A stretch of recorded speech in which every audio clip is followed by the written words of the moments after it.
Hello friends, मैं हूं summer और आप देख रहे हैं समर कंप्यूटर नॉलेज। दोस्तों, आज का टॉपिक है यूनिकोड। तो आज का पहला क्वेश्चन है व्हाट इज यूनिकोड, यानी यूनिकोड क्या है। Unicode is a universal character encoding standard, यानी यूनिकोड एक यूनिवर्सल कैरेक्टर एनकोडिंग स्टैंडर्ड है जो पूरे यूनिवर्सल में यूज होता है।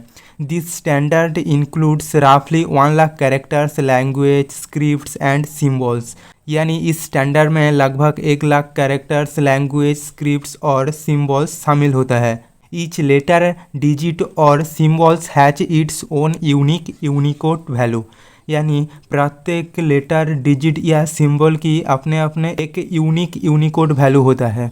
Unicode is an extension of ASCII that allows many more characters to be represented, यानी यूनिकोड ASCII कोड की एक एक्सटेंशन है जो मेनी मोर कैरेक्टर्स को रिप्रेजेंट करने में अलाउ करते हैं। While ASCII uses only 1 byte, the Unicode uses 4 byte to represent characters, यानी कैरेक्टर्स को रिप्रेजेंट करने के लिए जब ASCII कोड केवल 1 बाइट का यूज करता है, वहाँ यूनिकोड 4 बाइट का यूज करता है। तो ये था यूनिकोड क्या है। उसके बाद दूसरा question, types of Unicode. There are mainly 3 types of Unicode, यानी यूनिकोड को मेनली 3 भागों में भाग किया है। एक है UTF-8, दूसरा है UTF-16, तीसरा है UTF-32। तो पहले मैं बात करती हूँ UTF-8। UTF-8 Unicode transformation format, ये UTF का फुल फॉर्म है, यूनिकोड ट्रांसफॉर्मेशन फॉर्मेट। तो UTF-8 is multibyte encoding with nice properties, यानी UTF-8 नाइस प्रॉपर्टीज के साथ मल्टीबाइट एनकोडिंग है। ASCII compatible in a very strong sense, यानी ASCII के अनुकूल में ये एक वेरी स्ट्रॉन्ग सेंस है UTF-8। अब मैं बात करती हूँ UTF-16, variables length encoding most characters 16 bits, यानी UTF-8 वेरिएबल लेंथ एनकोडिंग करता है जिसमें ज़्यादातर 16 बिट्स कैरेक्टर्स रहती हैं। Internal encoding for many applications and systems, यानी ये कई एप्लीकेशन और सिस्टम पर इंटरनल एनकोडिंग करता है।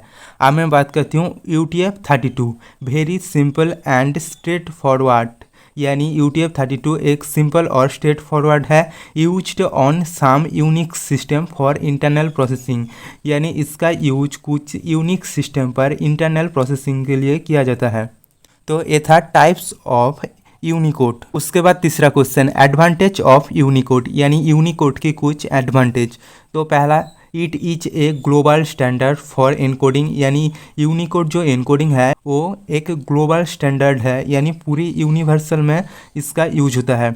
उसके बाद दूसरा point, it has support for the mixed script computer environment, यानी यूनिकोड मिक्स्ड स्क्रिप्ट कंप्यूटर वातावरण पर सपोर्ट करती है।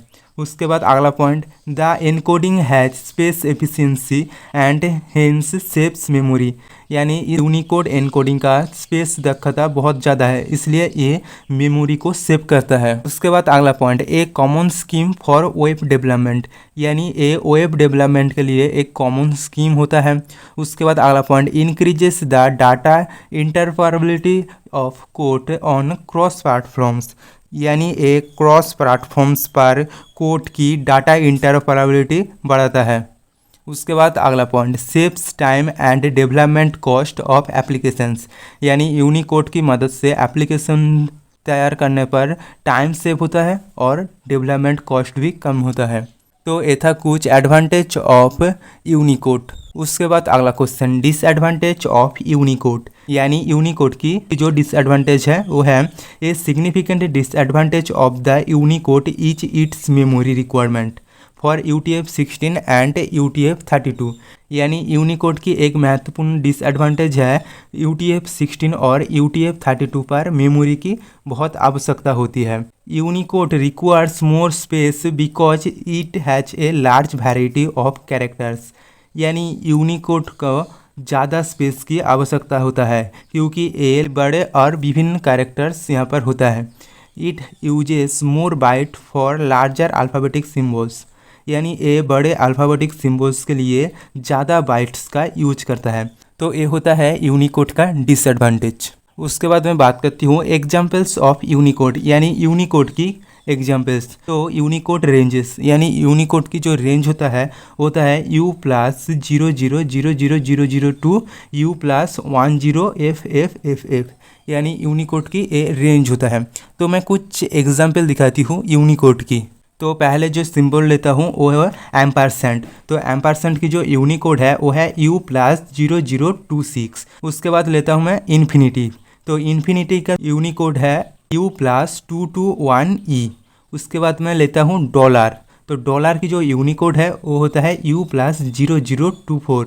उसके बाद मैं लेता हूँ यूरो। तो यूरो की जो यूनिकोड है वो है U+20AC।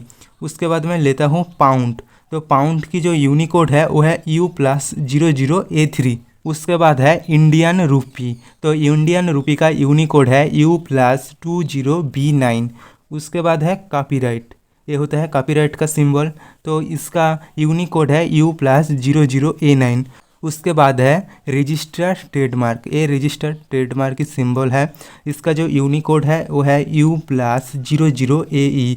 उसके बाद है स्मॉल अल्फ़ा, ये स्मॉल अल्फ़ा की सिंबल है और इसकी यूनिकोड है U+03B1। उसके बाद है स्मॉल बीटा। तो स्मॉल बीटा की ये सिंबल है और स्मॉल बीटा की जो यूनिकोड है वो है U+03B2। उसके बाद है स्मॉल गामा। तो स्मॉल गामा की जो यूनिकोड है वो है U+03B3। उसके बाद है स्मॉल पाई, ये स्मॉल पाई का सिंबल है और स्मॉल पाई का यूनिकोड है U+03CO।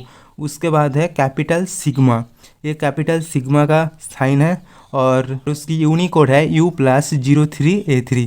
उसके बाद है कैपिटल फाई। तो ये कैपिटल फाई का सिंबल है और उसकी यूनिकोड है U+03A6। उसके बाद है कैपिटल ओमेगा। तो ये कैपिटल ओमेगा का साइन है और उसकी यूनिकोड है U+03A9।